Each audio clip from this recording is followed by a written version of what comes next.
لو معاك جواب معاقين او موافقه استيراديه، اكليبس كروس موديل 2024 النسخه الشرق اوسط. تعال اوريك العربيه.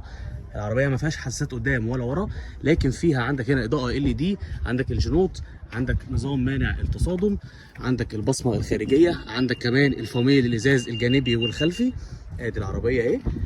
تعالى كده نتفرج عليها من جوه. الفرش بتاع العربيه من الجلد، عندك فتحتين السقف، طبعا عندك البصمه الخارجيه، وعندك كمان نظام البلايند سبوت، وعندك الكرسي كهرباء وجلد، وعندك نظام مانع التصادم.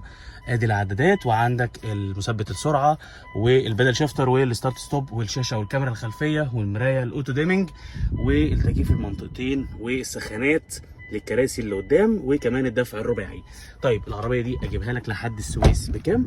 ب 90,000 درهم، وواصل لحد مينا السويس في مصر. لو مهتم بالعربيه دي كلمني على الرقم اللي موجود على الفيديو او ابعت